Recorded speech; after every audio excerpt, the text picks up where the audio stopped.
right, 6:30, so we'll call this Selectmen's meeting to order. We'll start with the Pledge of Allegiance. I pledge of allegiance to the flag of the United States of America and to the republic for which it stands, one nation, under God, indivisible, with liberty and justice for all.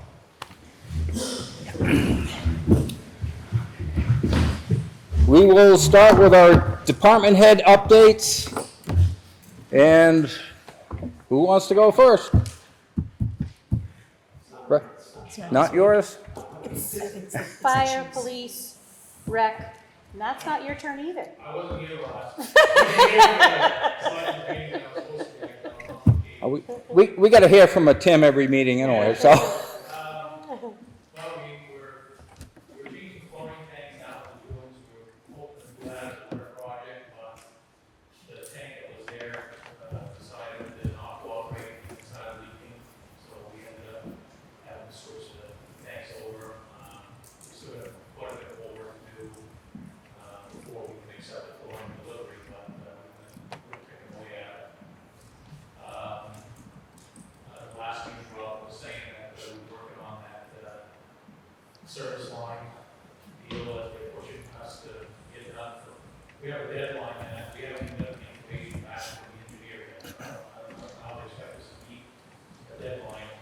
But we haven't even got the information from the engineer that they assigned to us. So that's kind of an interesting thing. Typical government. What's that? Typical government. Yeah. Motivating that and working on our permit application for our discharge and although we're probably going to issue a general permit, they're still requesting us to go through the whole permitting process so they can ultimately issue us a standardized general permit. That's about it. Okay. Anyone on the board have questions for? No? She said police and fire? Yes. Awesome. So, I forgot my glasses, so bear with me, the writing's a little fuzzy. Calls for service so far, year to date, we're at 4,285. Since the last meeting, which was July 15th, we've had 739. In this time period from last year, which would be the July to August time period, we had 480, so again, we're on the rise there. Motor vehicle stops year to date, 1,830. Since last meeting, we had 307, and this time period last year was 139. Motor vehicle accidents year to date, we had 62.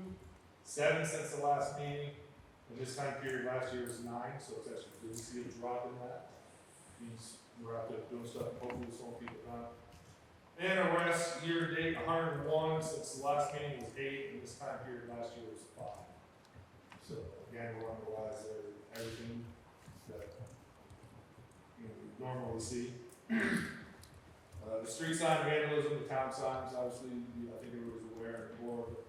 We have made 2 arrests in that, so one person already pled guilty, the other person is pending their arraignment in court for that.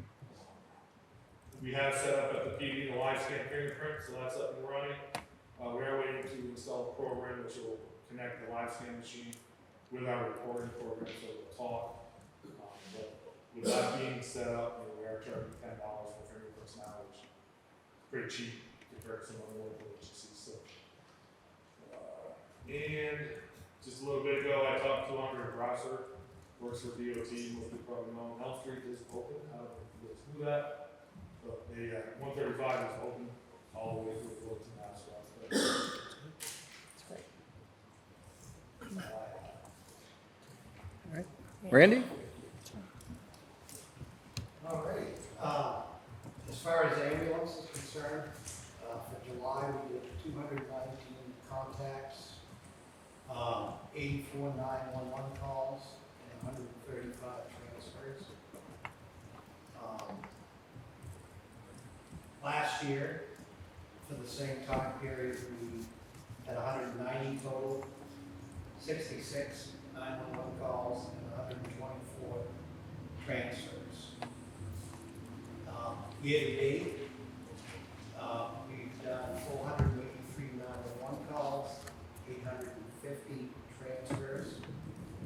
Last year, this same time period, was 417 911 calls and 833 transfers. We put on 22,000 miles last month.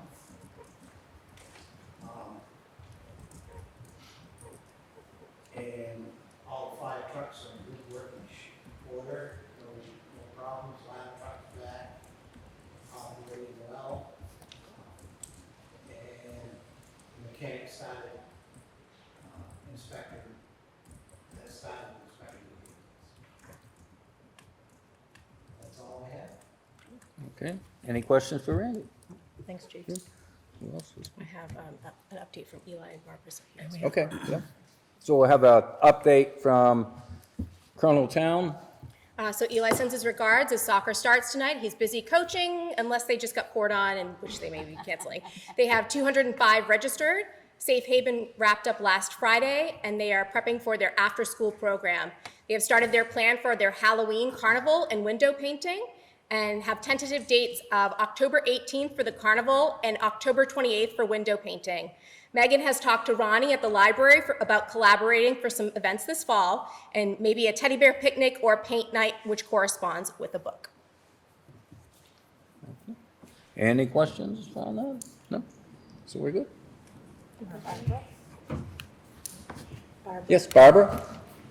The software repair in the library is ongoing, it's about half done.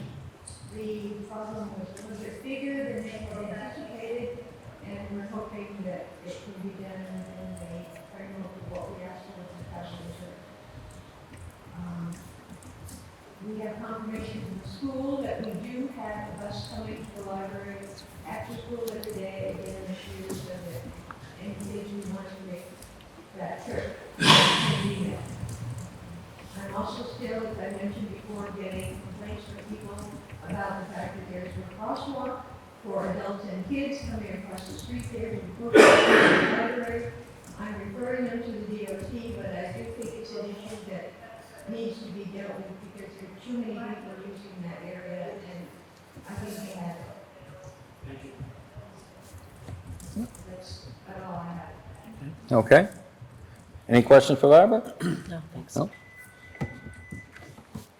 And anything else? Can I ask a question about the Colonel Town and the pool? Are there any reimbursements given to all these parents and kids who were signed up for lessons and just for the summer? They had like 2 weeks of swimming and then the rest of it's been shut down. Mr. Chair, I can answer that. What's that? I can answer that. Okay, yeah. Yeah. Okay. Thank you so much for the question. So the question, for those of you in the room who could not hear it, was regarding the pool usage and the unfortunate damage to the pool facility. Eli and the director at the Colonel Town has been working with families who are impacted. A handful of them have requested reimbursements, and others will take credits towards next year's.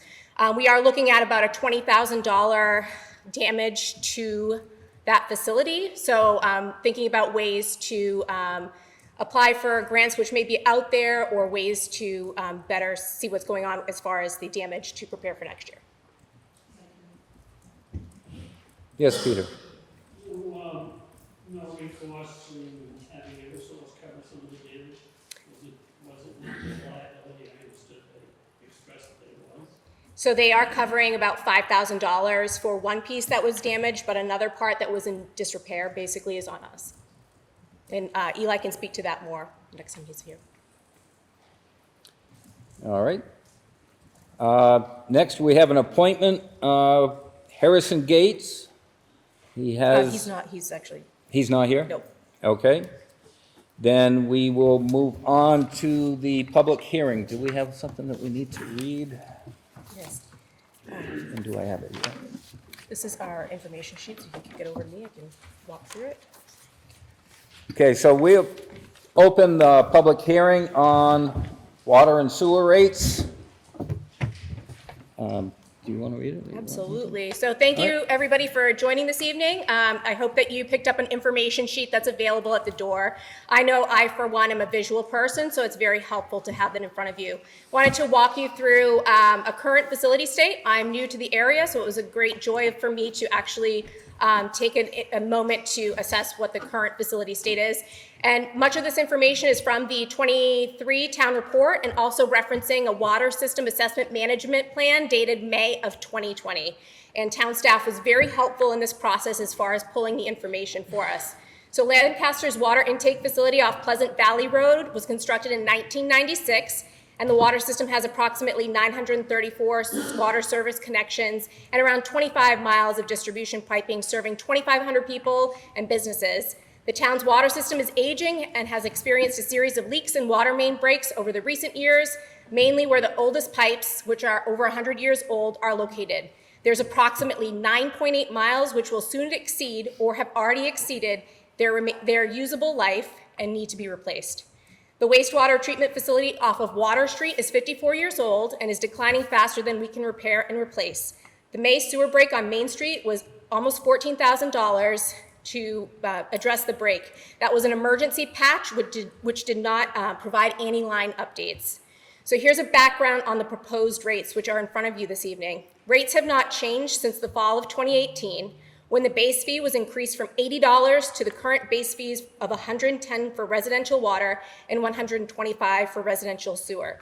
If you flip to the back of the page, you will see the time period for when the rates have been adjusted.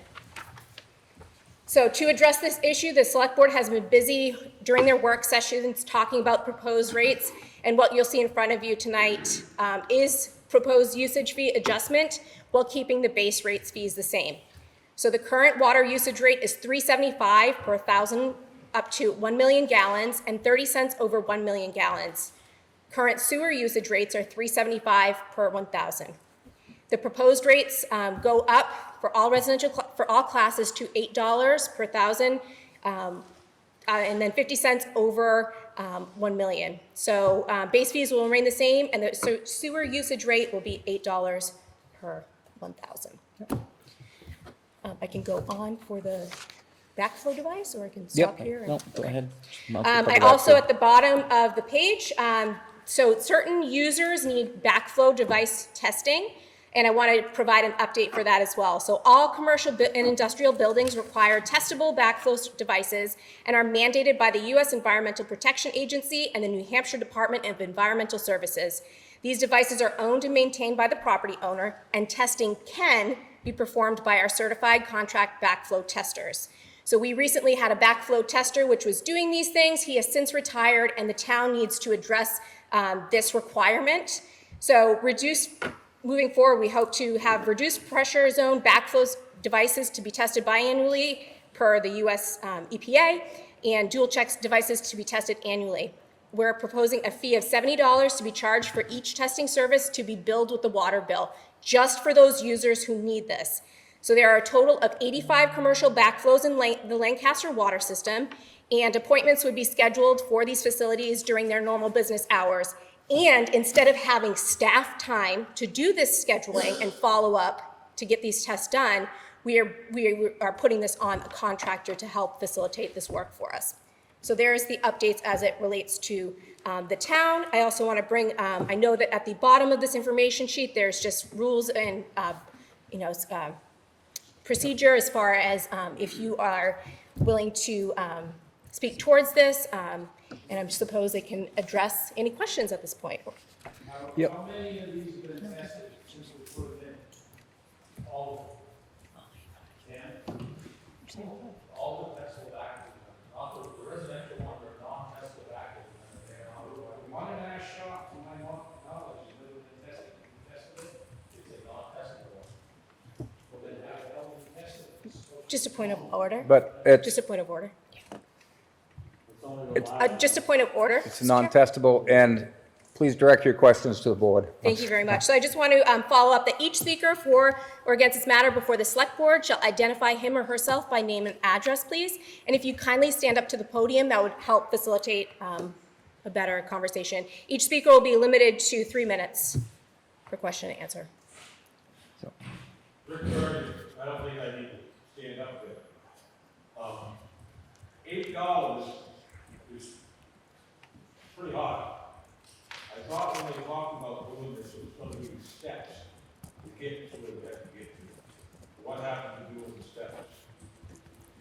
The process that we followed was actually broke it down to the monthly cost of running each department, and then the amount of water that goes through. And that is actually the level that we needed to get to break even or be a little bit over even, so we can do a little bit of maintenance. It was not a comfortable thing when we sat down and did those figures, and we added them together, and we worked several different scenarios on trying to keep the rates lower, maybe lowering the base fee and stuff. That is the rate, unfortunately, that got us to a point where everyone was comfortable that we could afford and do some maintenance on the water system. I understand that, but normal users, okay, just say they've got a $1,200 bill now, they're gonna be looking at a $2,700 to $2,800 bill. I don't see in the time we're in that that's acceptable. I mean, everything in this complete area is going up crazy, everything. So now we're gonna add this to it too? I think you gotta adjust so the person can survive. I think your rents are high enough in the town next door already. You know that person who has a building, he isn't gonna absorb that, he's gonna put it onto the taxpayer. I mean, to the person renting. I don't know, I just think it's asking too much of people. Thank you. Anyone else? Rob? Rob Christie, I live in town. I was present and admired all the work that went into your working sessions, and I know it was pretty hard. I have some suggestions, and some questions. The figures that we supplied and being considered seem to be from budgets and budget experiences, but I think it's important to look at the actual audited figures. It was said that they're 2 years old and we can't use them, but an audit is just the approval of the figures that we have now. I'm sure Michael keeps track of all the figures currently. The point that I'm making is if you look at the audit figures for 2022, the billing was about $500,000. The expenses, including depreciation of $160,000 or $170,000, which is a non-cash expense, came to $69,000 less than revenues. In other words, there was blacking to begin with, and when you put the depreciation back, which is a non-cash expense, it turns out that a lot of money went into the town coffers from the water bills. Now, my point is, it's confusing to me. I think that you made decisions based on the best figures that you have, but I think that there's more facts involved, and I would encourage you to go back to the drawing board and take a look at the fact that the water department and the sewer department contribute cash, a lot of cash to the town coffers. What's on paper is different. The second thing is that it's customary, even as we have done here, to bill in tiers incrementally. Now it happens that Lancaster's tiers are 0 to 999,999 gallons and then 1 million gallons. And most towns key their tiers off of residential use. It's not uncommon to have a price for the first 3,000 gallons, then a higher price for the next 6,000 gallons, the next 5,000 or 6,000, even a higher price, and we get up to 20,000 gallons a month, you have an even steeper price. The point is, it encourages conservation, and it doesn't penalize the people who don't use much water. And I've heard a lot of objections from people who think, well, I don't use much water, and why should I go up to $8? Well, if you went to $4 for the first 3,000, $4.50 for the next 6,000, et cetera, you might raise the same amount of revenue without penalizing people who don't use very much. So my bottom line is I would encourage the study committee or whoever is making this decision to go back and look at the figures that are actually based on the bookkeeping and accounting, not the speculative budget, and to consider some sort of tiered program that will provide relief to conservative users.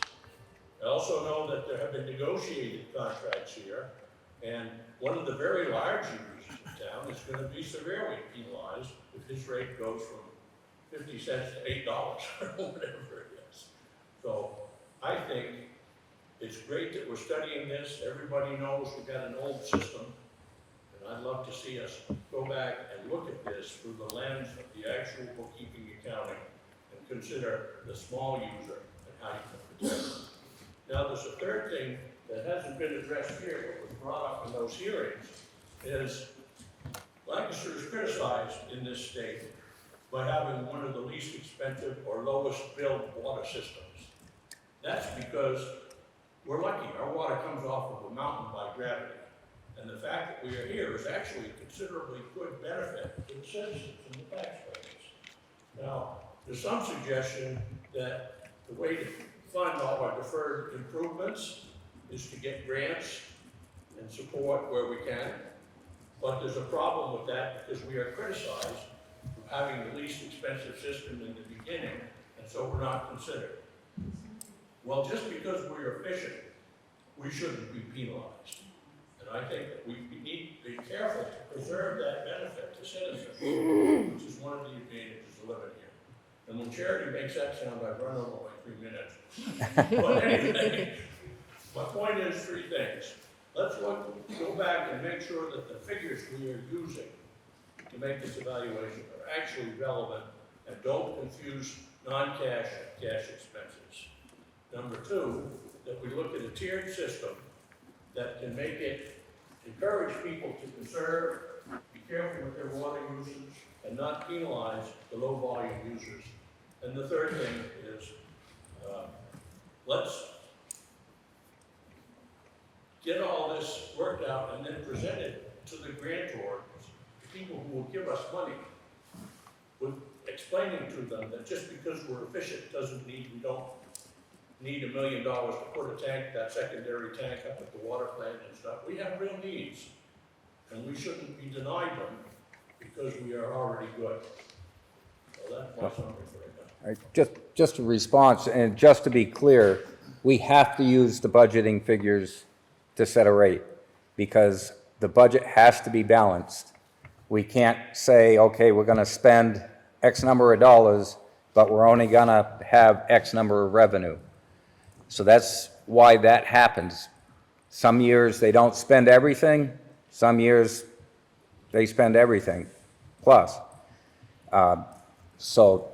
I would agree with you. The budget figures are the available and well-rehearsed figures, but they are not the facts. But. Facts are what is billed and what is collected, and here I look at our audit that's posted on the website, and it shows that Rob, we're way out of the cash. listen. We can't use audit figures. We have to use budget figures. Well, That's not even our choice. We have to present a balanced budget. X number of dollars spent, X number of dollars coming in. All our department heads do a great job of not spending anything they don't have to. absolutely. So, I'm not criticizing. so that's where that comes from. The tiered plan, It's in common use We'll in see. the United States. in the United States maybe, but local towns that we checked into, no. And I'm not saying we're not gonna bash that around a little bit, but one of the other things with this rate, it is on usage. And I'm gonna tell you, I pushed for that when they raised the base rate the last time. Because you know what punishes the small water users the most? Is a base rate when they're not using any water. So we pushed hard to make this increase on the usage and not on the base rate. As far as, we're not criticized, but we're not eligible for grants because we don't charge enough for our water and sewer, is what we're told. We did not look at that when we set these rates. Plain and simple, we want the money that we need to run the system. The fact that they're penalizing us for running an efficient system needs to be addressed with the congressional delegation. Absolutely, and that's Tierney and the other man up there that represents our Well- district, that's what I was alluding to. Actually, federal level. Yeah. Yeah. And local thing. I just want to see what bothers me is I look at the audited figures for 2022, and they show a non-cash expense of $160,000. But I look at the budget figures, and they tell me we're breaking even or even losing money. I don't know which is right, but there's some answer in there somewhere in between. And I don't disagree that we need to start putting money away. We've got an infrastructure that needs to be fixed. And you guys are addressing a problem that's been ignored for a long time, for which you should be confident. However, a tiered system can work out to make it easier for people and can address a lot of the concerns that you have. Okay. So, We- not arguing with you, Yep, no, I'm trying to just, make it an easy pill to swallow. just telling you where we are, and we've got another speaker that wants to speak, so. Absolutely. And the last thing I will say is that only 2/3 of us are subscribers and citizens. You say 900 accounts, there were 1050 accounts in the meeting, but there are 1,500 households, so don't make 1/3 of us suffer for the problems of the others. Yep, come on up. I had one comment, but I'm going to make this comment first, which is, and we have a 3-minute time limit. If you can identify yourself. Yep, and I know we were well over, but if you could try to keep it to 3 minutes. It's directed to you, but it's really directed to them. Yeah. Which is, I think it would be respectful of everybody in this room who may have something to say or question, to stick to the 3 minutes. Otherwise, you'll be in the position of having to give all of us 9 minutes. So, I just wanted to say, I don't have a specific comment, but to say that I think this issue is one with which there's no great answer, right? So we're either going to have to sacrifice the infrastructure needs of the community as a whole, or ask some people to pay more than they feel comfortable with. There's just no great answer. And so I appreciate how much all of you have put into trying to figure out the least worst solution. And I especially appreciate the focus on usage being reduced, so, or incentive to reduce usage. So that's it. Thank you. Anyone? Yes, ma'am, come on up. And if you could give your name and. And I apologize, I have a lot of years. Rita Ayers, and I'm treasurer of the Mutual Co-op. I'm a loan co-op. We have 79 homes. What is this going to do? I mean, I don't understand all of this. Thank God Charity lives there. She's going to be she doesn't know yet, but she's going to be my go-to person, because I don't understand what this is going to do to our water. We already pay almost $60,000 twice a year. So, and the majority of that, to be honest, are unit charges. And we have one meter, and we're getting charged for, I know they're not meters. They used to be called meters, but now they're units. And, you know, the water is $85.80. That's $8,580 every 6 months. And the sewer is $9,750, and that's before any usage. So what is going to happen to our water bill? So that I can go back and explain to the other 77 homes what's gonna happen with rent. Current proposal, your base units will stay the same. Your usage rate will go up. There's no ifs, ands, or buts. The usage rate will go up.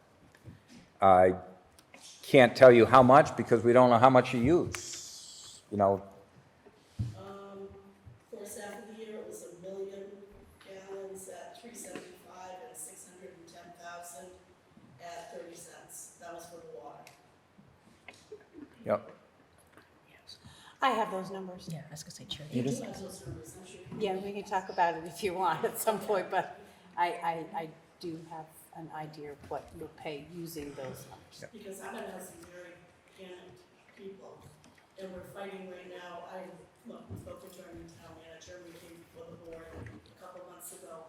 We're trying to get some water and sewer grants to cut down on our usage, to stop the breaks and the leaks.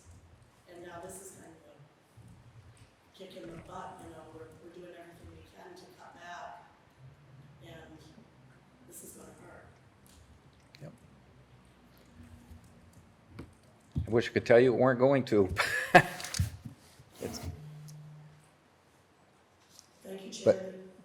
I'll get you the numbers, Rita. Okay. And thank you for speaking. Yes, My name's Ken Bushaw. I'm here to talk about the water. You guys say you're replacing water pipes and all this stuff. I don't think water rates should go up. I've been 25 years trying to get a water line in my house where I can actually drink the water. It's still ground. I run it through a charcoal filter system and it's yellow. I still can't drink the water. I have to buy my drinking water. And this is over 25 years. I've been complaining about this, and nothing's been done. We got a break in the lines, they come out, they put a patch on it, I have no problem with them coming up and fixing the lines. But when you can't use the water and the rates keep going up, I think that's kind of ridiculous. I realize I'm the only house on that road. I own 3 pieces of property on that road that all had houses on it. But when they come to shut the water off, they broke the valve off, so they just put a cap on it or whatever they did to it, I'm not sure. I think they just capped it off instead of putting another shut off valve because I don't know if I plan on building up there, but who knows, I'm gonna have to sell the property in order to keep paying the taxes. So it's kind of ridiculous for water to keep going up, you guys. Every year, well, we're gonna repair this line, fix this line, replace this line. Yeah, I realize the lines are over 100 years old. Mine's probably that old. Because I know it's never been replaced. And I'm sure you don't want to drink groundwater. no, unfortunately, I got, almost brought a glass in that, you guys have. I'm gonna tell you, it's the first I've heard of that, and that's something, Craig was town manager. And I brought a glass of water in for him to drink, and he wouldn't drink it. And he said he'd check into it. And every year I've complained, every year nothing happens. They come up and zero line it broke for breaks. That's it, I realize, the town needs to replace something. I realize I'm the only one on that road. But if they can replace other town lines and spend thousands of dollars on an outfit from out of state to do the sewer system or whatever they're doing with their drain pipes, liners in them or whatever, I think we should fix the water line. Great. That's all I okay, have. thank you. Alan? No, stop.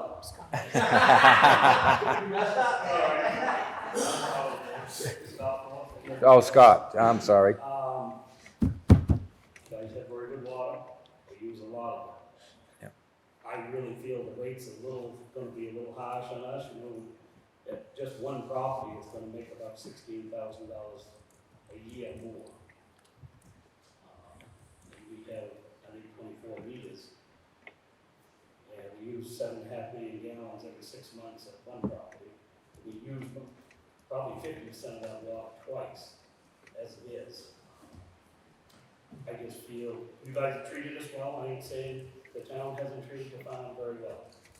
Giving us good water rate, I ain't saying you shouldn't go up, because everything goes up. But we don't have a way to add the cost on to something else. In the agriculture business, you don't have that, you take what they say you're gonna get, you don't have any way to add a price to it. That's all I just feel $8 is a little steep on that. I feel, you know, you need to do it in a few years increments, and that's my thought. Really pushes you to think, should we put in some wells to help modify some of this? Because, we do use a lot of water, you guys got a good supply of it, works well for us. That's my thoughts. Well, I appreciate it, and that was definitely, when we first started these discussions, why there was calls that, I'm sure we were probably on the list because it's a lot. Yep. I got figured that out tonight a little bit more when I read the paper. It's a lot more substantial than what I thought it was going to be. Yep. I think it's going to be 8,000. Just that one farm is going to be 8,000 every 6 months more. Not considering the other one was about 2.5 to 3 million gallons every 6 months. Yep. Households are just. all right. Thank you. Can't believe we called him Alan. Anyone else on the water and sewer rates? Hang on. Not yet. Is there anyone else on the first round want to speak? Yes. Hi, Corinne Anderson, Richardson Street. I have my resident hat on this evening. So I just want to comment, I'm not here to grumble for any reason, is that I like what Richard said about having the tiers. I understand how that's not, I understand all of this. I understand how, since I lived here for years, things are starting to change. We need to change. We need to update a lot of our infrastructure. I know Shane's been saying this for a couple of years and still holding. I fully agree with that. I also would like to comment on saying that, every town meeting, we're always buying big items. And it's kind of hard to read the town report because it's very complex. I would like to see a little more foresight or a little more planning in the sense of making sure everybody stays in their budget line. I understand there are things like road sinkholes and whatnot. But if all departments can just kind of hang in there and not, maybe, not buy that ambulance for next year or not do this for next year and try to catch up. Something like that. It just seems we're just paying more. As a resident, I just feel like I'm paying, and everything's going up, and I understand why, and it needs to be. But I would really, like to see the town, the select board, the budget committee that I'm on, and I'm going to also talk, is that you can't get, water out of the stone. There's a limited number of people that live in this town, and there's not a lot of people coming in. So our population is kind of stagnant a little bit, hasn't moved. If anything, a lot more people die. So I think thinking outside the box a little bit and making, if we can really buckle down and, maybe one, have everybody, sacrifice. Because I really feel like I'm sacrificing, and I understand it. I'm more than willing to do it. But I don't like seeing all these big items and, year after year, it's a routine. Oh, every 3 years we can do this. Well, maybe a half a year we can. Maybe spread that next game into 3 more years or just another year. That's all I'm saying. Thank you for your time. Anyone else that has not spoken already? Anyone else? Yes, sir. John Ayers, I'm Vice President of the Patriot Co-op. My wife is the treasurer, I'm the Vice President. Just a comment. Doing thumbnail math, maybe you're right, maybe you're wrong, I'm guesstimating. Currently, our lot rent and repairing charges per home is $295, which is extremely low. And I was like, oh my gosh, I've been shortchanging it all this time. But I believe, based on what I'm seeing, and based on what our water usage is, it's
Okay.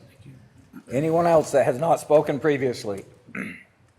Rob, you wanted to speak again? Rob Christie, Lancaster resident. Just briefly, procedural question.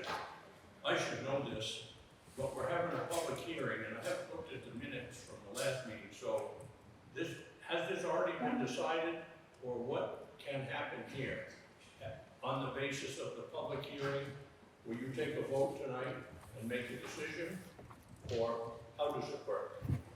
Thank you. Technically, we could take a vote tonight, but I think we'll take this information that we have heard, take it back, consider it, and see where we can go from there. Part of the reason to have a public hearing is to listen to the public and hear your comments and stuff.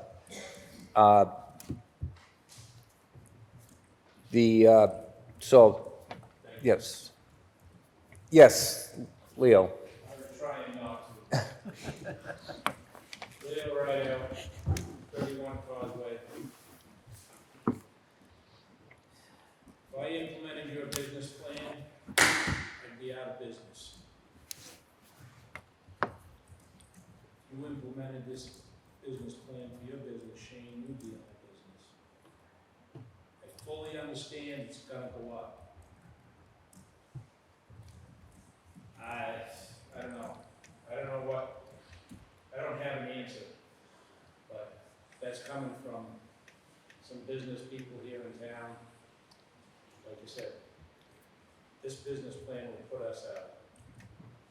The only reason it's even being considered is because it's the government, and the government can do whatever they want. And I know you've worked hard on it, and that's not a dig on you guys, but this comes down right from the state level, from the federal level.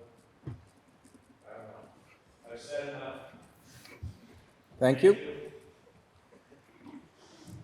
Anyone? Peter? Yeah, just a question. Peter Riviere, one on Prospect Town. Why the $8? Is there a level you have to reach?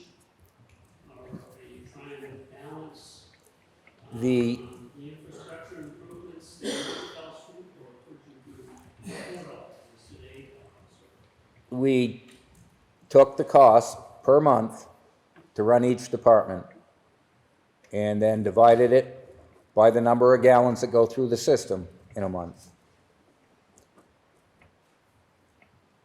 That's where we did, the $8 does put a little extra in to do infrastructure improvements.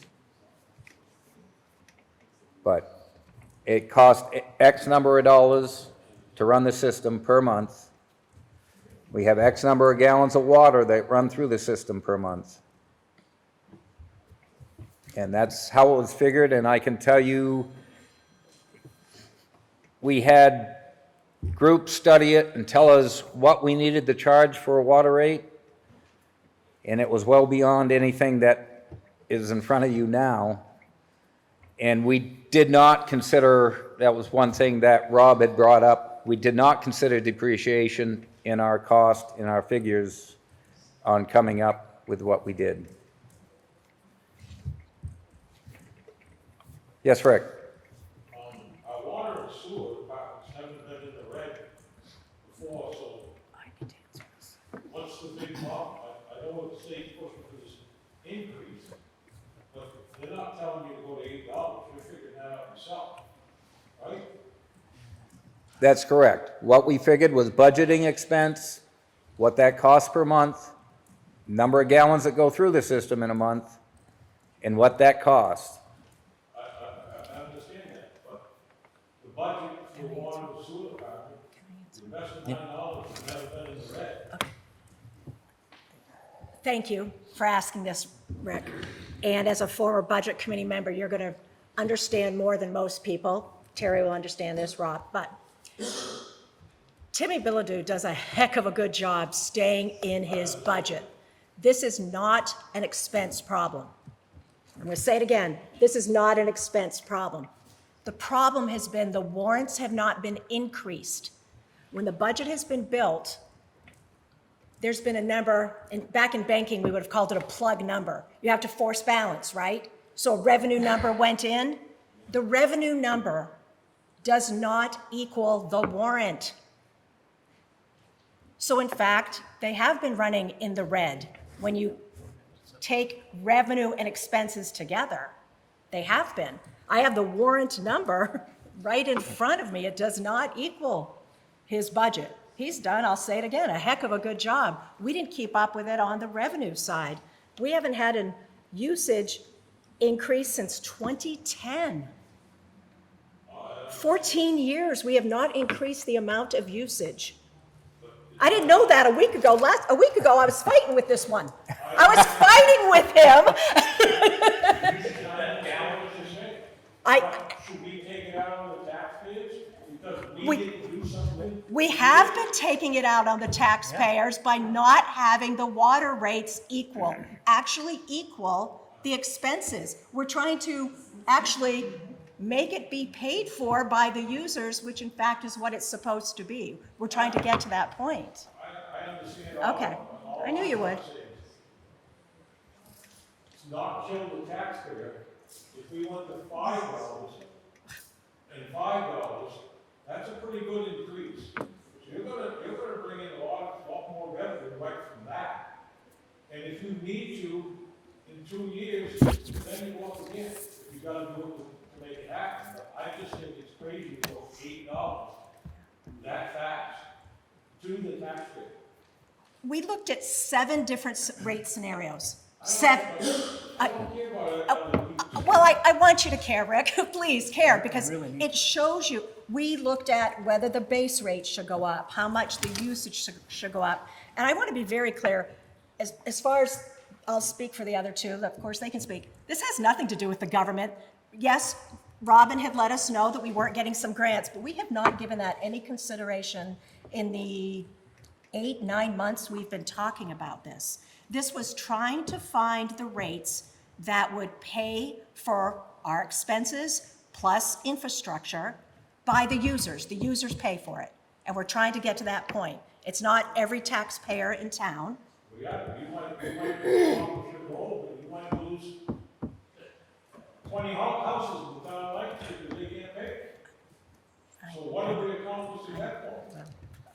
I'm just saying it's too high, too quick. The unfortunate thing that's happened here in the town of Lancaster, and I have been preaching it since I've been selectman, is the town of Lancaster has been lax on keeping up with everything in a timely manner.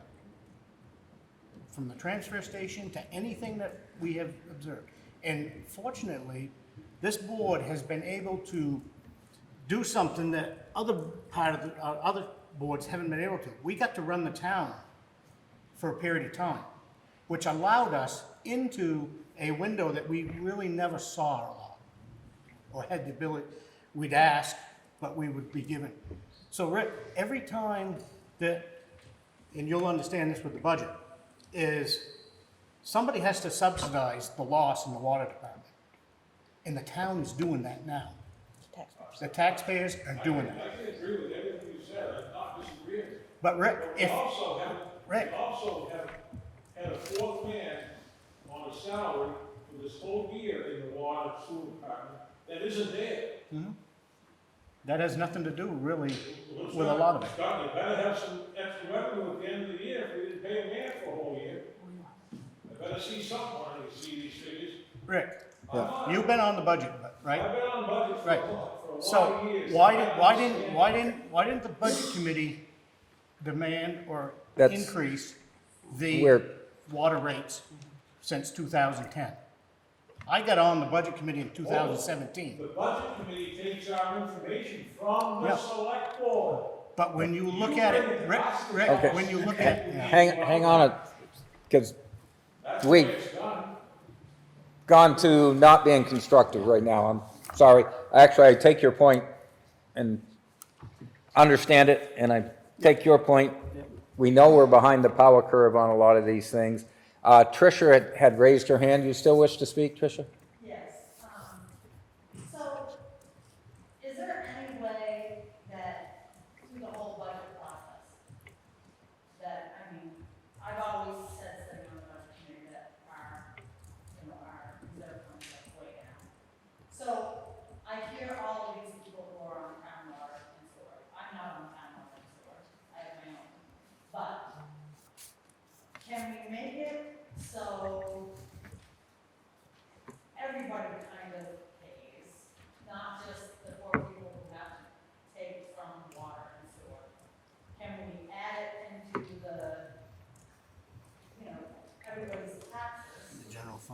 That's what's happening now.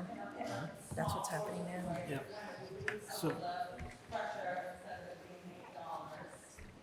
I mean, I don't know if that's an answer, but it just seems like, you know, our infrastructure is failing, but it's really everybody who lives on Lancaster that should be worried about the infrastructure, not just the poor people that are on farm. But it's kind of been happening when it runs in the red. Tax money goes in there because, again, budget's got to be balanced. No ifs, ands, or buts. So when we prepare the budget for 2025, But the departments still need to be separate, though. It's not like we can say the general fund from the town is going to supplement the water department or the sewer department. even though that's Yes, what's been happening.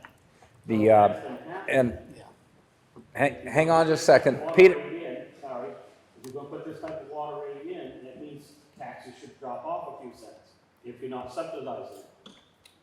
So, Yeah. We need to make up the difference. Exactly, somehow. we feel that that department or that entity needs to support itself If it's support without the itself. town support or subsidizing. Right, so the town should have a little 2 cent decrease in the tax rate. In theory, If you're yes. not gonna subsidize, you're gonna make up the difference somewhere. Yeah, In theory. In theory. Peter, I didn't see your hand, but Peter had his hand up. Isn't it, we've been 14 years kind of ignoring the sick puppy. Yep. What's the harm in following Rick's comment? What's the harm in taking two budgets to do this instead of doing it all at one time? So make it 250, 250, and $3, 3 phases, and ultimately you pay. Instead of, oh, sorry, we knocked all you out, sorry, you can't keep that. But reality is, that's what it's costing us, and you people need to know that. Understand that. Yep, and that's why we're having a hearing. Thank you for being alert and alive and awake and coming up with that. But you and I know, we still got a town garage, Yeah, we gotta got do some of that. a lot of stuff. We've gotta do the infrastructure for the sewer and the water. You're not I know. gonna be able to put it all on one tax. Or all on one user fee. Correct. So why not pushing the blow just a tad and do it in increments? I mean, you'll be at least a third awake. You won't be fully awake, you'll be a third awake, and next year you'll be half awake, and then there'll be only another third to go, and we'll have that problem solved. I mean, if we dealt with all the capital issues that we have, that have been ignored for ages, Yeah. we'd be like Hicksville, $700 million to rebuild the place. Okay, Charity, did you want to speak Yeah. to this issue? Mine is just a clarification off of the whole, the tax rate should go down thing. The forced budget, in a sense, that Kathy Jean was talking about, when we prepare the budget, the water and the sewer budgets match. The revenue, the expenditures, they have to match. The Department of Revenue tells us they have to match. They're enterprise funds. So they need to support themselves. So it already doesn't affect the tax rate. And when it comes to the shortage, it's coming out of their unrestricted fund balance that is pretty much minimal. But that's where it comes from. It doesn't even still necessarily come from the tax base. It's coming out of their unrestricted fund balance that exists for both of those enterprise funds. So I just wanted to point out that when they say the taxpayer is already not being affected by the water and the sewer systems. Well, that ain't what they're saying. I realize they said taxpayer, but the terms are sadly being used interchangeably. Thank you. Thank So it was just a Yeah. clarification, that's why I wanted to say that. And I thank you. understood where you were coming from. Tim, I think you had your hand up quickly, I don't know. One thing too, you gotta take into consideration, if you do a water and sewer project, let's say you do a $2 million project, that whole entire $2 million project is paid for by water and sewer users, not the taxpayer. And that also is paying to have that road paved, that some of your non-water users are actually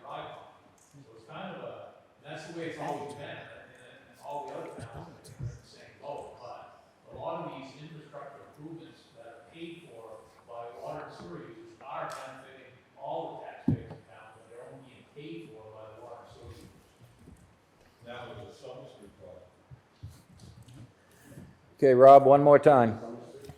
Just to reinforce what you were saying about the budget, and to answer Trish's question, the accounting rules and the laws by which we track budgets require business-type activities, water, that's anything you send a bill for, to be accounted for separately. And if you look at the budget that we submit to the state, there are zeros in the line items off the water department for just that reason, it's separate. And so it's possibly illegal to subsidize that activity by taxpayer stuff. The way we stay even is just as you say, through general funds to make sure the bills are paid. But the rules and the laws say that's separate. Yep. That's to clarify. All right. Yes, ma'am. Yeah, just one more quick thing. I was confused when I came in. I'm more confused now. Because I don't understand how, I know that if I wasn't making my bills balance out for 14 years, I wouldn't have a home or a car or anything else. I don't understand how this went for 14 years and no one caught. Just like putting two, I'm a little slow. Okay, John, one. And tag on to her, it's, and to kind of go along with Peter, I'm sorry, I spoke out of turn, guys. It's kind of hard to make up a 14-year deficit in 1 year. And I think that, I don't think there's a lot of people that disagree here that we need to fix our infrastructure, make it better, and it's gonna cost money to do that. I think what we're yipping about, for good reason, is that we're used to a rate that we can all live with and budget accordingly based on what we have. And all of a sudden, you're asking us to pay double, over double, of what we're used to. We have to come up with that money to help you come up with that. And it's gonna be very difficult for us to make up the 14 years of deficits in 1 year. You had, not 1 year, the town had ample time to perhaps do that. They didn't, they opted not to. And I appreciate that, for 14 years I haven't had to pay a higher rate. I get it. But in order to make it all up in 1 year, it's very tough.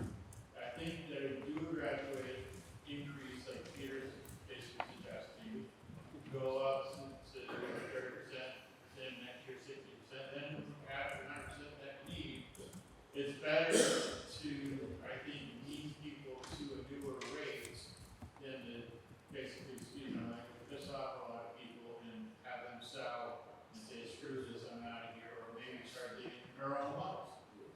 And you're not gonna get any benefits for that. You know, so I just think that it's not unreasonable what you're asking for, I think it's unreasonable how you wanna execute. Okay, thank you. Thank you. One more round. Yes, Ray. How you doing, bro?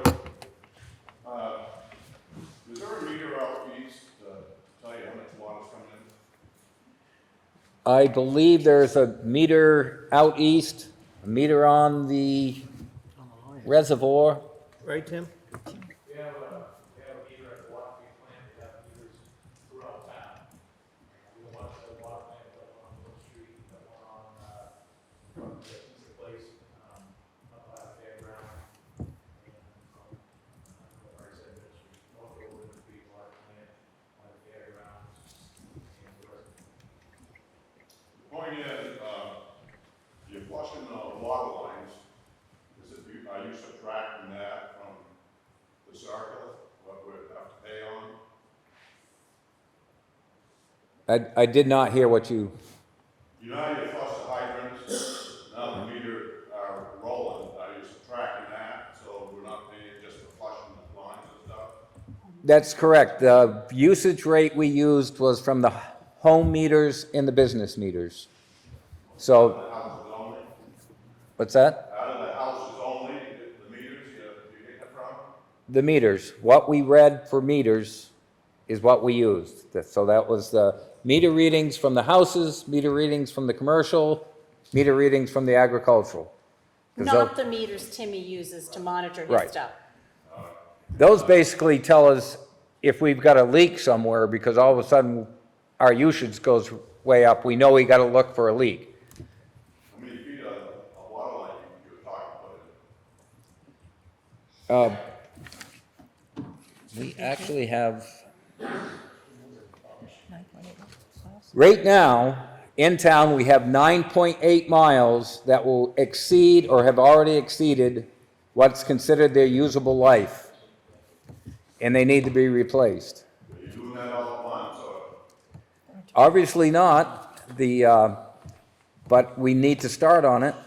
Right, maybe smaller steps, even where you're at now, because you get people that can't pay it, you defeat the purpose. You're gonna fight for your money, and the money's ours, I think you use it, so if you, like the grader, you bought a biggest grader you got, I don't know if it's 700,000 or 600,000. The small Caterpillar was probably 250,000. There's a lot of money you can save. If you need permission to grab money from that, I'll give you permission. And everybody else probably would too, to save on us. It's just a lot of money for water and sewer. And I'm going to shut some of my water down if I have to. So you don't lose there. And trying to unhook, you have to go all the way to the main. Why would you do that? Why can't you just shut the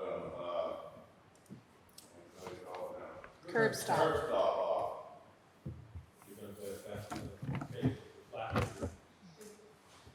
But if you disconnect, the flat rate's supposed to go away, but if you shut it off, why do you have to disconnect, you know? If I turn it back on, you get the law that give you a fine, you know? You're bypassing the purpose of that, you know? Because you disconnect from the main, if somebody paved the whole road, you know, that's not helping that road at all. You know, actions of water getting in the road, there's more heaving's gonna start. Well, the road's gonna break up just because you want to shut the main off, the water off to the main. That's not good work.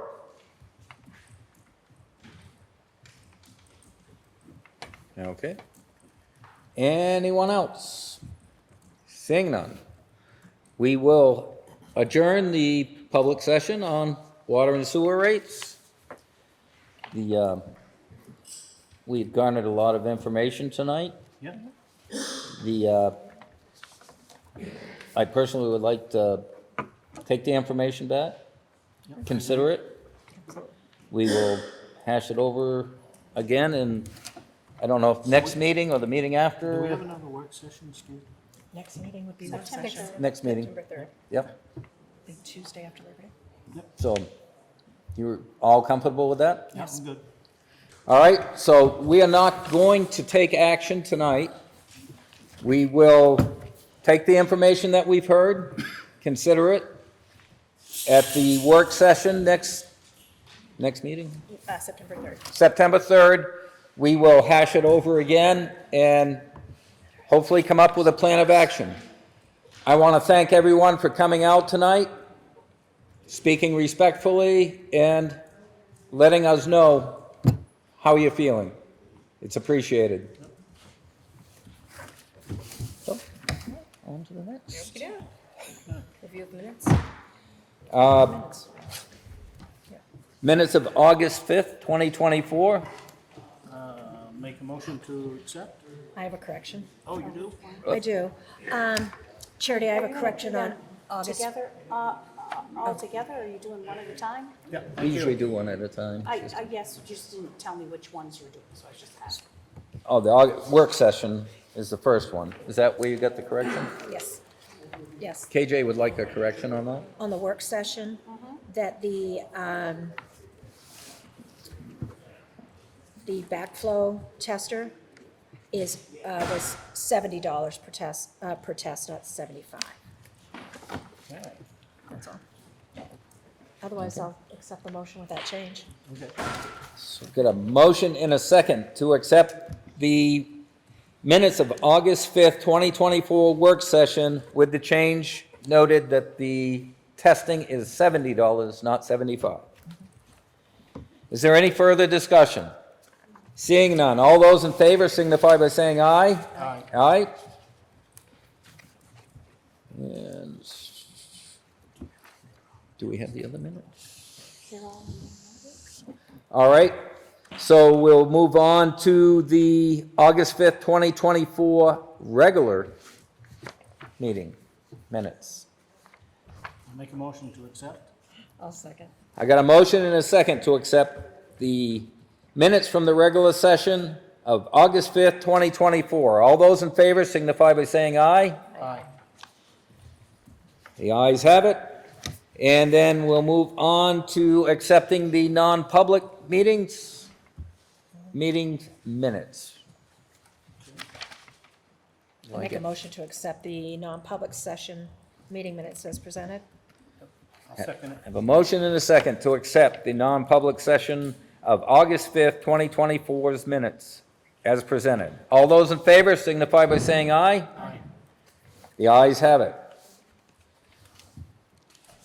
And we have some paperwork to sign. We do. We have a current use application before you tonight for a parcel on Mount Prospect.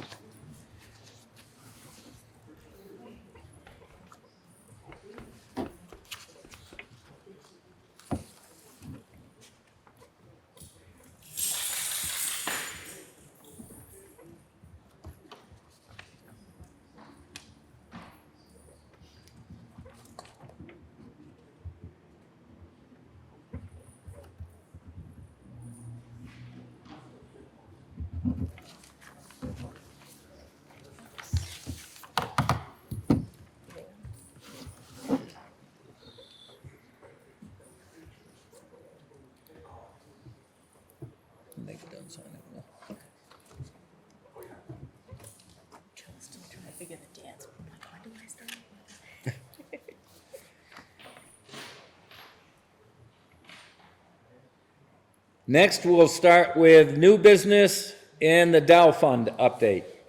Thank you, Mr. Chairman.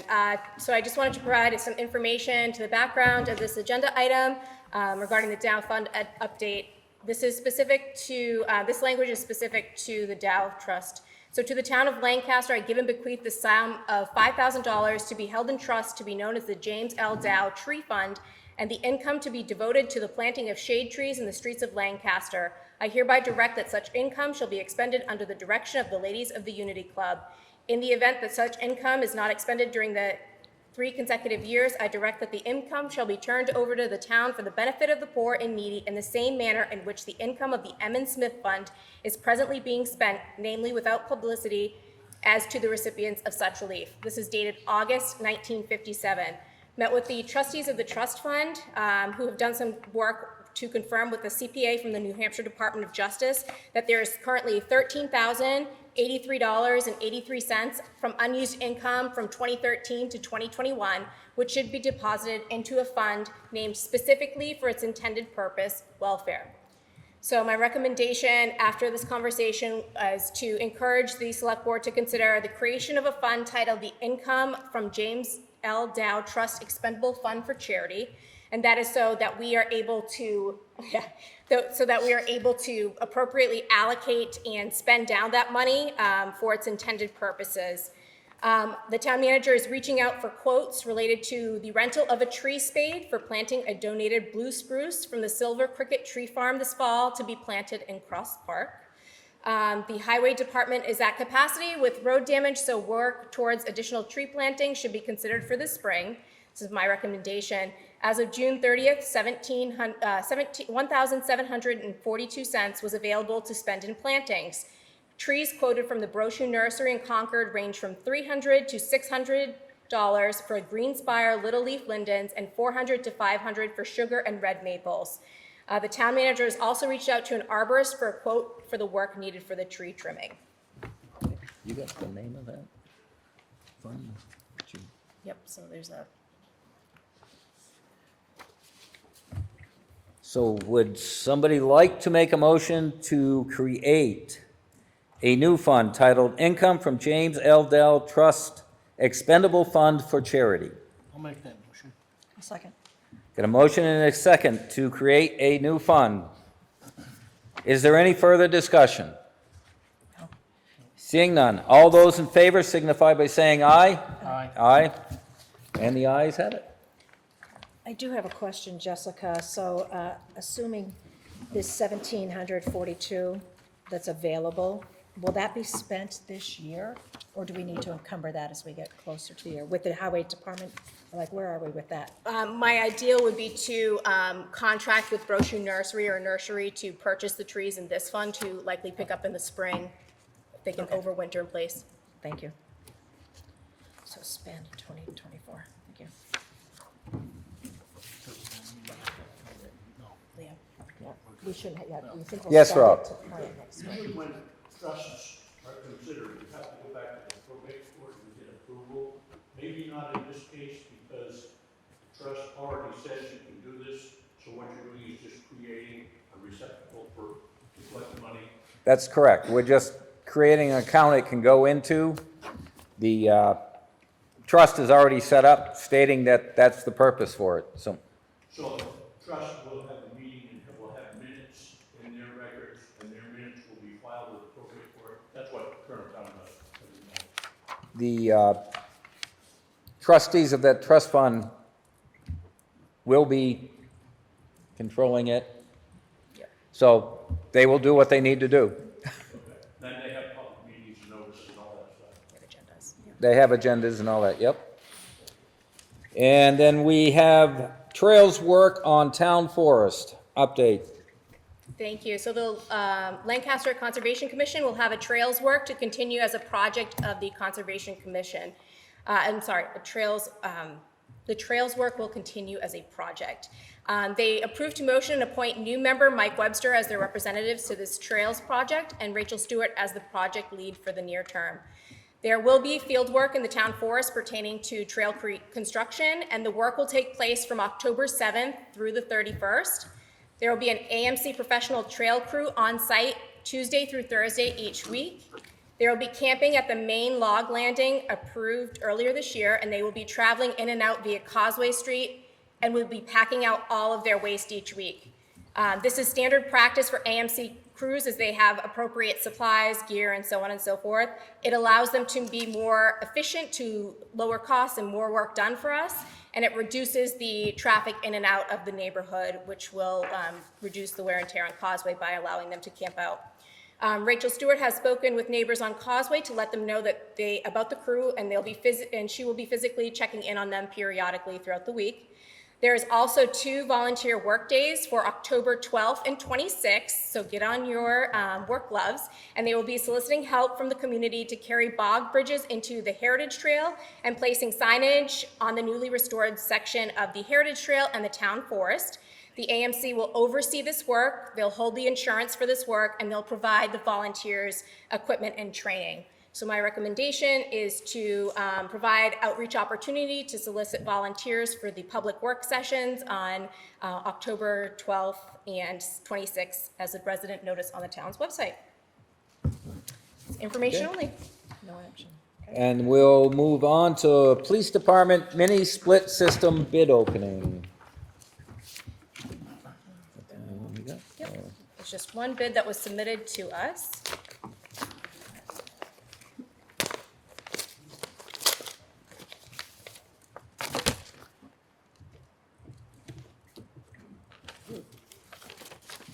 And this is submitted by Steve Pennock, doing business as Still Chillin'. And he's got a proposal with the different units. Total installed price of $20,500.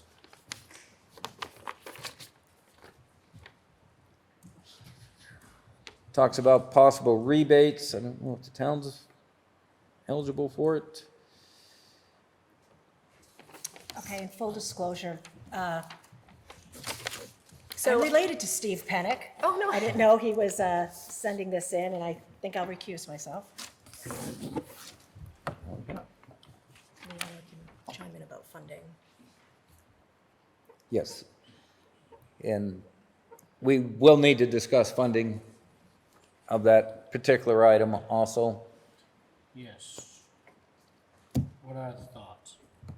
So I am referencing a 2002 town meeting minutes for Article 18. It's read as to see if the town will vote to authorize the establishment of a capital reserve fund pursuant to RSA Chapter 35(1) for the future costs of equipment and building improvements related to the Lancaster Police Department, and to raise and appropriate the sum of $5,000 for this purpose, and to appoint the selectmen as agents to expend from this fund. The appropriation will be placed in the Capital Reserve Fund for the Lancaster Police Department to defray future costs. It was recommended by both the Board of Selectmen and Budget Committee, and it was voted in the affirmative. Do we know what the balance is currently in that fund? It's over there, but I don't have it at my. 60-something thousand. What is it? I think it's in the area of 60-something thousand. 60-something thousand? Okay. Any other questions? Alan? I'm confused. Months ago, the chief was in here and said that he had a town concern to check the oil burner because it was underwater. And I never heard anything about a mini split system. Now, where did this come up and when was it discussed and authorized by you people? And what was the story? Was the oil burner underwater and not repairable, or we just changing it for something? The mini splits are for cooling purposes. Mini split is the heat pump, it's heating and cooling, sir. You can do both, correct? Yes, it will do both. It will do both. It's a mini split. So, Why are we replacing the heating system? Was that oil burner deemed not repairable because it was underwater? I'd like to know the answer. now, No issues with the furnace at the police department. Al's Plumbing came to look at it, and it was fine. Due to the water that they still have to install. I can't really hear him, sorry. he said the oil burner was looked at after the flooding of the basement. Al's Plumbing came and looked at it. It's good to go, the heating part of it. Can you explain the issue that you've been having at the police department? So currently there's zero way to cool that building. None. I have a window unit in my office, I have a window unit in the front office. Where the officers work in the back corner of the control room, there's no windows, there's no ventilation, there's no nothing. And I can tell you from being an officer and working in that room, it's absolutely miserable in the summertime when it gets well over up to 100 degrees probably. So I talked to my guys, we tried to figure out how do I make my officers comfortable to be able to go in there, write their reports, do their job, get their work done, and not be sitting in a pool of sweat that nobody would want to do because it's just so hot and miserable in the summertime. That's why I came up with the thought of trying to get a mini split in it, to cool that down and make it more comfortable for the officers. Mini split is more expensive than the air conditioner.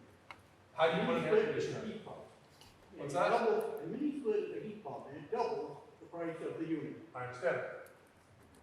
So if we get a good furnace, why are we adding another? I don't think the intention is to use it for heat. What's that? I don't think the intention is to use it for heat. It's basically for cooling. Well, then we shouldn't buy something we're not gonna use. If we have a perfectly functioning furnace, we should be looking at an air conditioning only. And maybe, but wouldn't it be nice, practical, if you did have that option, if the furnace did go down in the middle of the winter? You wanna go ahead and have two furnaces then? That's what the spec is. It's gonna- Alan, we can keep arguing all you want. That's Yeah. what we proposed. Apparently, some people here don't understand what a mini split is and what a heat pump is. Okay, It's all still different than the air conditioning system. that's Nobody's arguing. correct. Nobody's arguing that point. No. So, I never thought They- it brought up to go ahead and to solicit this. There's actually, a police chief take this on for himself or help your position. No. it's been We a talked about it. discussion, and it has been discussed at a work session. Discuss that meeting. It has been discussed at a work session, I believe.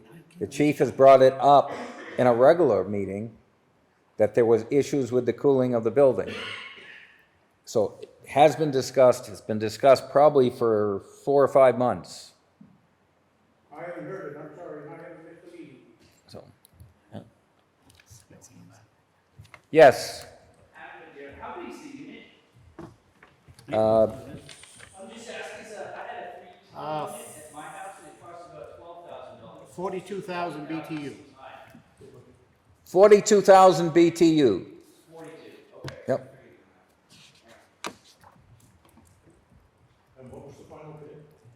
$20,500. And it was awarded? That hasn't been awarded, that's what we're discussing We're now. in discussion right now. And we only had one bidder, right? Correct. It's not surprising that people, I was expecting, numerous people, based on our, came and measured out the police department. I expected there to be more bids. Yes, Raymond? Does that room have an outside wall? Or is it dead center of the police station, so you can't have a window? No, it's an outside one. Because it'd be a lot cheaper just put a window in and try to put a system in that kind of money. Well, Is there an issue for security in that? No, it's other windows. Okay. but it is a brick building. Sorry? It's got brick on it. It does, so then you talk to Mason to do it. Again, that's not gonna be cheap either, just to cut a window.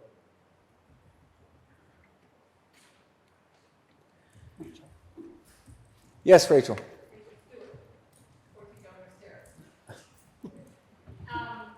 don't know if they've had an energy audit on the police building, but I don't want to miss the opportunity to say that we have a lot of physical infrastructure needs in our buildings especially, and I would really love to see the town find a way to do really thorough, complete energy audits on all the buildings before we start ultimately, and this may be a situation where time is of the essence, but before we start adding supply side solutions, whether it's heating or air conditioning or, heat pumps, whatever, if we haven't done everything we can do to reduce the demand side, meaning better insulation, better air sealing, and, we can spend all our money on, adding more inputs, or we can save energy costs by reducing the use. And I don't know if at least stage there, the building has ever had an energy audit, but I think it would be prudent if it hasn't, to make sure that we're getting the size right. I believe all the buildings have had an energy audit. I just don't know how old those energy audits, how long ago it was. Entertain the motion? Make a motion to accept? So can I second a motion and then No, recuse you myself? can't. I have to just be quiet? Yeah. You should be You are- happy I'm quiet. You already recused yourself. So, unusual circumstance, normally I would not second it as chairman. I will second that motion. And KJ has recused herself. So all those in favor signify by saying aye. Aye. Aye. The ayes have it.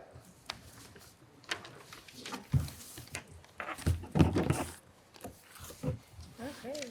And then we need to assign an authorized official for the NBRC storage tank installation grant. So much like last meeting, authorized me as a agent for the town. We have 2 grants with NBRC, and we need to also sign this for them. So I'll entertain a motion to appoint Jessica Sear, town manager, as the authorized official. I'll make that motion. I'll second. Got a motion and a second to appoint Jessica Sear as the authorized official for signing these grants. The MBRC 23 GED A02 storage tank installation. Is there any further discussion? Seeing none. All those in favor signify by saying aye. Aye. Aye. The ayes have it. Thank you. We'll move on to old business. We've been discussing the need of a health officer. So the term of the previous health officer ended July 27th, 2024. So the Department of Health and Human Services is requesting, the Bureau of Public Health Protection is looking for the Select Board under RSA 128 to nominate and renew a health officer position every 3 years. So this will be until Three-year appointment. 2027? Do we nominate someone new? Yep. I nominate Fire Chief Randy Flynn. Do you accept that? I'll second. I've got a motion and a second to appoint Fire Chief Randy Flynn as the health officer for the town of Lancaster. Is there any further discussion? Seeing none, all those in favor signify by saying aye. Aye. Aye. Congratulations, Randy, another hat. Thank you. Thank you, Randy. We will now have a storm update. Storm update, that is me. So 135 is open, which is great. We have been working with the EPA, the Emergency Watershed Protection, to get some funding for our water infrastructure. So we had an initial permit to do the work quickly. Everybody's busy dealing with storm damages. We will reauthorize that emergency permit when the funding is secure with the EPA. So we are working with the EPA to get our water systems back in place. So that work will be this fall. And then we have the list of impending deed waivers. Yeah, so you'll see, Mr. Chair, that the parcels are all alphabetical, so there's numbers that correspond with them, but we're requesting your action tonight on taking action on the waivers, the deeds.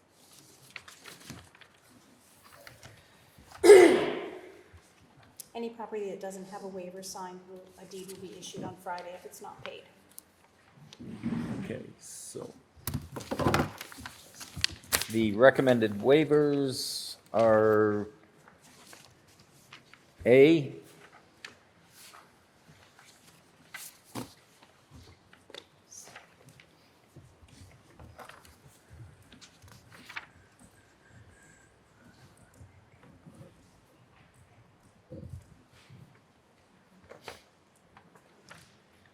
am I reading this right, that C is also a recommended waiver?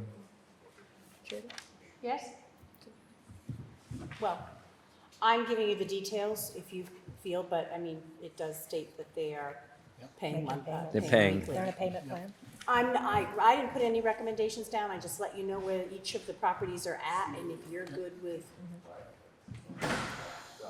Okay.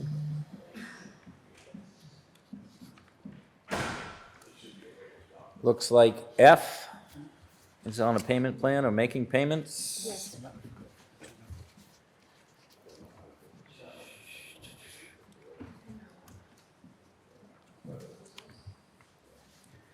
H paid, but didn't back pay.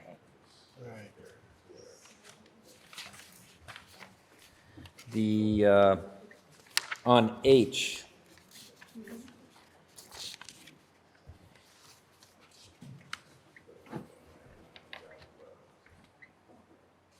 Is that both of them? that's, the delinquent puts him in deeding area? Yep, that's why you're looking at it, but he, yep, that's a mobile home in Page Hill Trailer Park. And Charity, and Charity, he deliberately paid 2024 as opposed to paying? I wasn't here, I assumed that was the case, because it was the exact amount of the bill, so that was the intent. But I wasn't in the office, and Roxanne hasn't been here the last few days, so I haven't been able to ask her. Okay. So I don't know if he was made aware when I was reading his list. Opinions on H, on whether we want to waive that one, or it looks like he has an intention to pay it, Yeah. but He's current. I think we waive Yeah, H. I think so. And just trying to find out. waive for H for now. Yep. Looks like I Aye. is on a payment plan. Yep.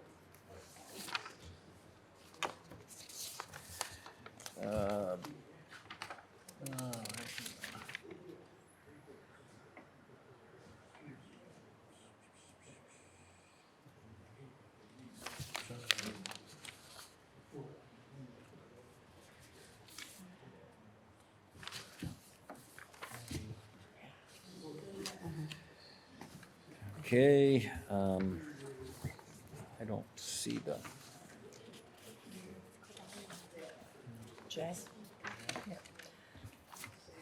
Charity? Yes. Do we have information on J, is that name? There's an email thread there, that'll tell you. Yeah, with no response, is that what I'm? Well, Yeah, there's we're a, trying to- there's a small response, but I don't understand. No. So where's my response? Let's see. Well, I see you responded with what she owes, Yeah. Yep, and you gave her the date. yep. You And want to there's- read a little further? You entered into a monthly payment arrangement last year and have not made consistent payments. I'm not sure the Board of Selectmen will agree to renew the agreement. I will forward your request along to them. However, please know that if a deed waiver is not signed at tonight's meeting, the property will be deeded to the town if the total amount is not received by a certified bank check or cash by this Friday. Okay. And that's the J. I will take the other's opinion, but I'm not of the opinion it should be waived. No, Correct. I agree. K,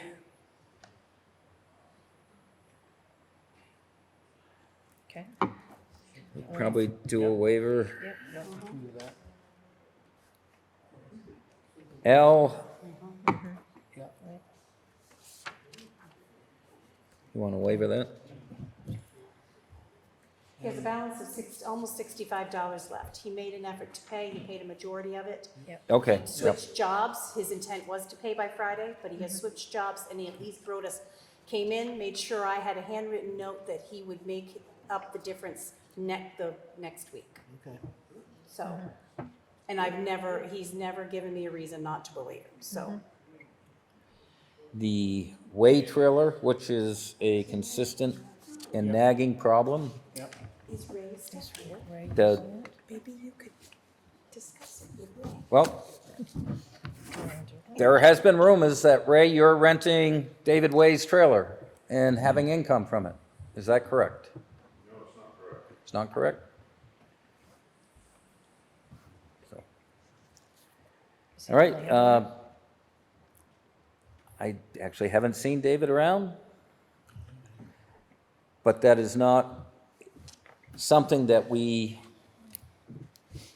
would want to take possession of. I don't believe it's in livable condition, actually. So I think waive it. And then we have N,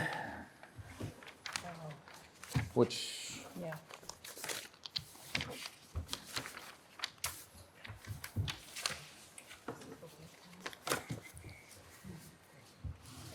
The story is there.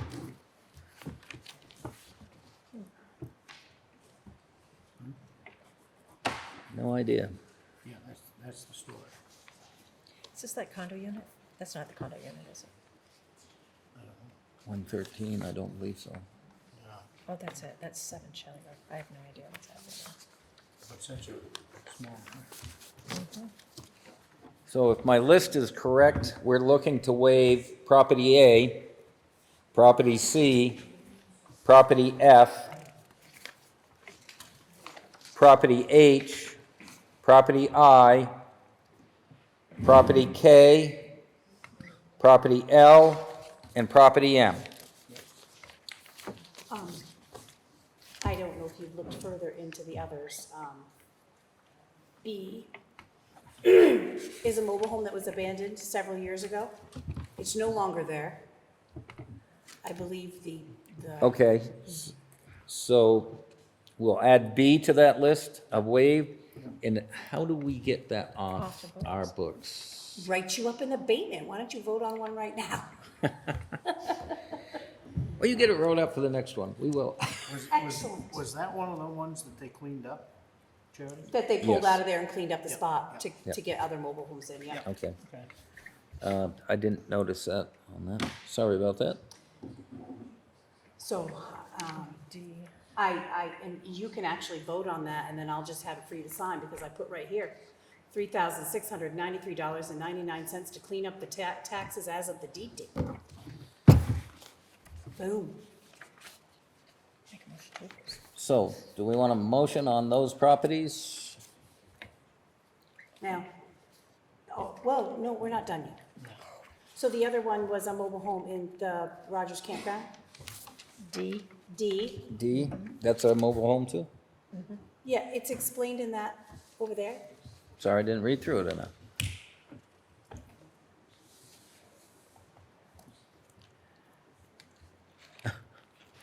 That's been since 22, It's 2019. 2019. Is it even there still? Yes, as far as I know, Jason's checked out the campground and we built them again. It hasn't made any notes that it's not there. It's a mobile home, actually, more, it's not like a camper. So we usually do not want to take that. So we'll add D to that list.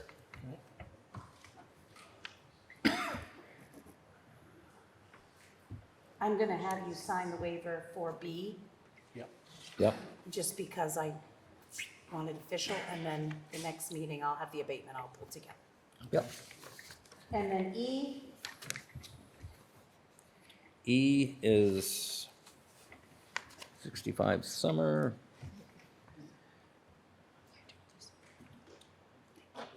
What is that charity? did you see, C anywhere? So Yes, that's I'm because sorry, of water what? sewer. Is it because it has hookups for water and sewer? Or? It's water and sewer.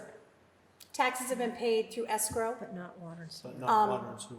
I had the chance today, right, I got online and waited 123 minutes on hold. Don't you love that? Yep, but they were upfront and told me that's how long I was gonna wait on hold.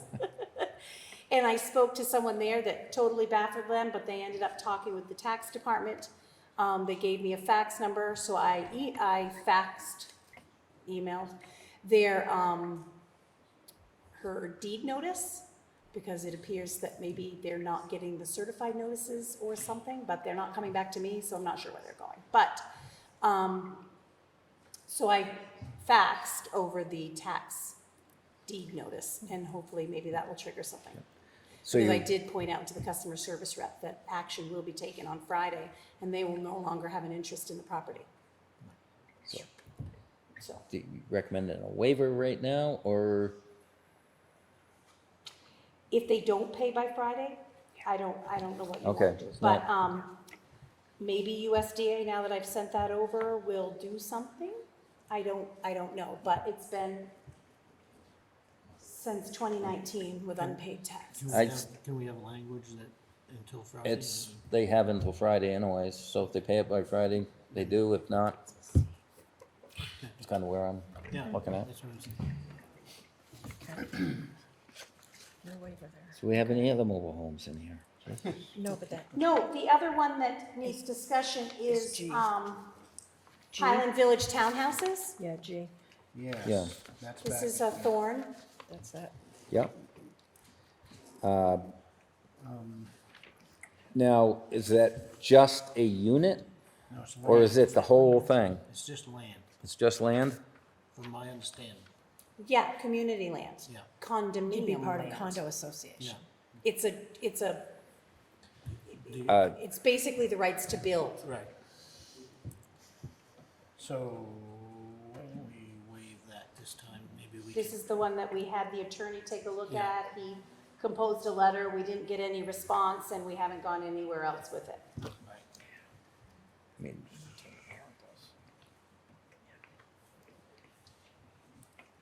you want to waive it for another year? Let's wait Yeah. for one more year and let's see if we can talk to somebody that owns the other. Okay, now. I didn't see where this one had a letter on it, but we'll waive that for this year. There's two of them.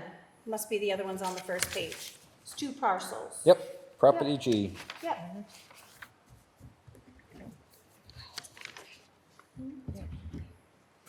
Which one? Those two. Yes. It's been a lot of years. Like 20. So right now, the current list of properties to waive is A, B, C, D, F, G, H, I, K, L, M. Does that look like the list? I guess we'll do a motion. I'll make a motion to waive them Got a motion? that we had spoken about. I'll second. Okay, I got a motion and a second to waive the properties previously listed. Is there any further discussion? Any further discussion? Seeing none, all those in favor signify by saying aye. Aye.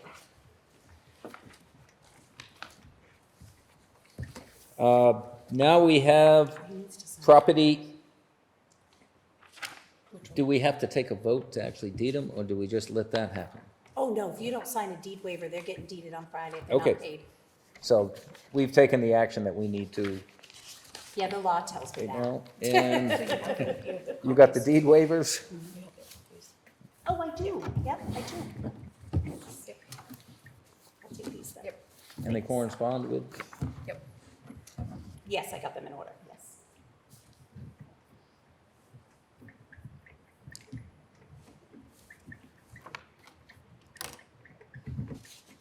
Yeah, yeah. Well,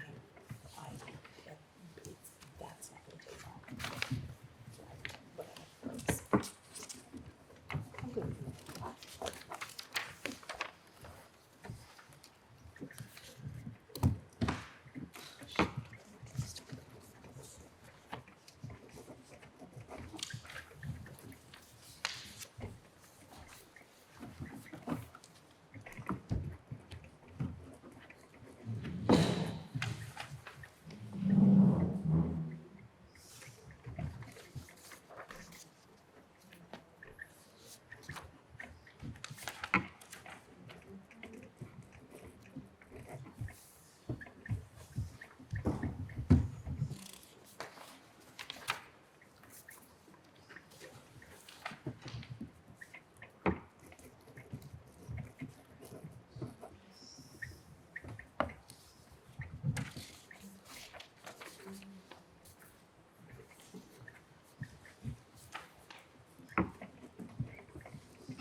And then we'll move on to other business. Do we have any other business? Yeah.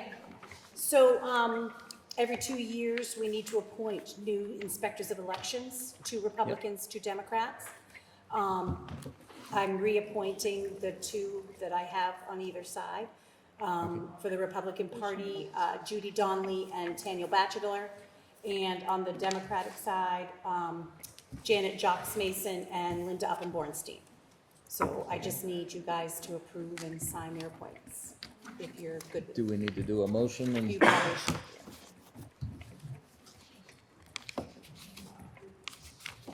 might be easier to separate them out. Well, actually, no, so. I would entertain a motion to appoint Judy Donnelly, Tanya Batchelor, Janet Jakes Mason, and Linda Upham Bornstein as inspectors of the election. So moved. I've got a motion. Second. I got a motion and a second. Is there any further discussion? Seeing none, all those in favor signify by saying aye. Aye. The ayes have it, and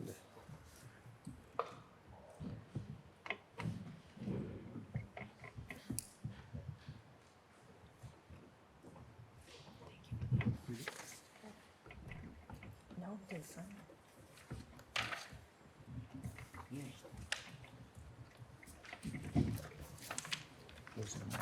all right, yeah.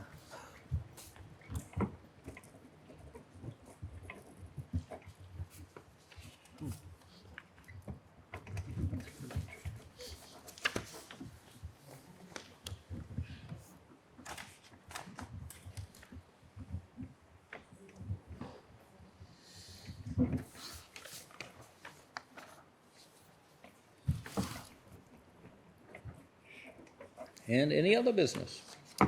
Just select board member reports, and then I'll have a town manager report after. All right.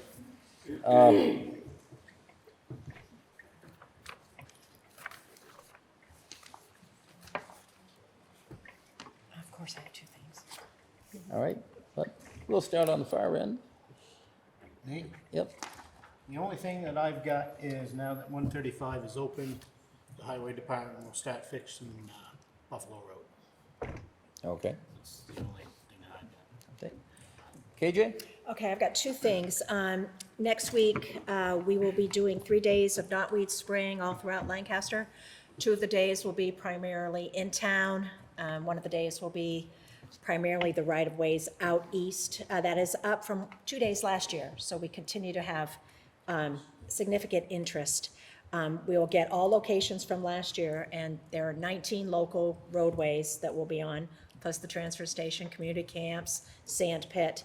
Already have a wait list for 2025 for people that want to participate next year. I'll do more recap details at one of the meetings in September. Is Robin still here? Yes. Robin Yep. and I had talked earlier in the summer about making sure notice got out so people were aware that the spraying was coming up. So that's Monday, Tuesday, and Wednesday of next week. The second thing is I noticed, and I meant to bring it up a couple meetings ago, that the no parking signs are down at Centennial Park. Yep. And did we, see those. more parking than ever on Centennial Park. So I didn't remember. I remember we talked about that we weren't going to enforce no parking during town-sanctioned events this summer, but with the signs down, are they going back up at the end of the summer? What's the plan? What happened? What's the plan? I'm not 100% sure. I did notice they were down. And I know we had talked about making a pad so people could park in there at an angle. And I think it was the band concert, there was vehicles parked that way. And although I didn't have anything to say about it, if you're not going to enforce the no parking, it's kind of useless to have the signs there. And I think that's probably what somebody thought. And they took them up. Yeah. So will we be putting them back up at the end of the summer? Or Well, are we now saying, have we now it's- made a decision that wasn't made, that we're not going to ever have parking, no parking there? Not going to say that because but in the winter time, it's not an issue because there's a snowbank there. But that's definitely a discussion that we need to Before next summer. flesh out more before next summer. And whether we're going to do that parking pad or not. Mr. Chair, I'll be sure to follow up with town staff to make sure that the signs are still with Available? us. Yeah. Okay. That's all I have. All right, and We need to put that somewhere, tickler file or whatever. In the tickler file, yes. I'm sorry, just remind me of something. Is that, parking lot over by the courthouse, is that all from the courthouse or is it part of this? it's a courthouse parking lot, but I've never seen them tell somebody they couldn't park there during an event. It's huge. So I didn't know if that could be accessible on a Saturday morning or any other time in an event, because I know the big breaks hang out there for whatever. Yeah, it is accessible. It's- So it's all for parking, going down to The back parking lot, it would probably not want you there, but that front parking lot, which is the larger parking lot, I've seen people park there before, and I've never seen anyone have an issue. Okay, I didn't know if the town of it was part municipal or part for. No, it's, belongs to the courthouse. I have nothing at this time, so. Yeah, I'm happy to provide a town manager update for the past. I'm not a select board member, but I'm an appointee and I have 2 reports, very brief reports. All right, now it's time for the town manager's report. We will have comments at the end. Not comments, just report on the airport and on, Yep, and sorry. Thank you. So during the past couple of weeks, had 3 welfare conversations. None were approved, but they may circle back. We did have a structural, we are moving towards having a structural assessment for the highway building. Just as a heads up, according to the town of Lancaster's purchasing policy for projects between $1,000 and $5,000, there is town manager approval required. So HEB engineers submit a bid for $4,500 for a structural assessment, and we solicited 2 other firms, CMA Engineers and Plymouth Engineering and Civil and Environmental, and we are using available budget from the General Government Buildings Building Maintenance Fund for this work, so I'll be signing that. Shane and I met with Deb Yeager, who is a community liaison with New Hampshire Homeland Security and Emergency Management. We will be having a web EOC training this fall, and she helped provide us with lots of resources moving forward. We received formal approval with Homeland Security and Emergency Management for our hazard mitigation plan after the Select Board signed it last meeting. Now our 2016 emergency operations plan is due for updating. So we spoke with the consultants, which Deb hooked us up with. She has 25 years of emergency management in New Hampshire to scope out this project for what updating the emergency operation procedure entails. We will plan on working towards an emergency management performance grant with HSEM towards the end of this year to fund this work. So this will be future work that we're working towards. That's it. Okay. There's a bunch of information in the selectmen's packet for them. The only thing that I publicly probably should be read, the zoning board of adjustment meeting notice for August 28th, 2024 at 6:30 p.m. The rest is pretty much for our information, and don't believe we need to read through it. Now time for public comments. Rob, you have... Well, first of all, I'd like to clarify, I'm not reporting as a member of the public, I'm reporting as the town's representative on 2 organizations. And I wonder where, in the future, should I give those reports? Well, if you've got reports to give, call Jessica and say that you have a report from the commission to give. Okay, because in the past, Shane has asked, I haven't heard from you in a while, what's up? Perfectly polite, but I do represent the town, and that's 2 things that I want to report. Now that I know that I will check in with Jessica and try to get a report on, first of all, the airport. Usually we let between $300,000 and $500,000 in contracts, but we're still on hold because of a dispute between a contractor and the state DOT. So we aren't spending money right now. We've scheduled an air show for the last week or 2 in June, and that will be for the benefit of everybody, candy drop and all that other stuff. So that's going on just fine. With respect to my other responsibility as a Connecticut River Joint Commission, we have 2 or 3 matters before us that concern the town of Lancaster. There are 2 pesticide permits that we were asked to comment on. One is the one, as you know, at the elementary school. And in the course of looking at that, I see there was $3,000 or $4,000 pesticide contract let, and it was signed by Sam Main. I'm not sure he can sign on behalf and commit to contracts for the town, but I think maybe you'll look into that one way or the other. The 2 pesticide contracts are that one at the school.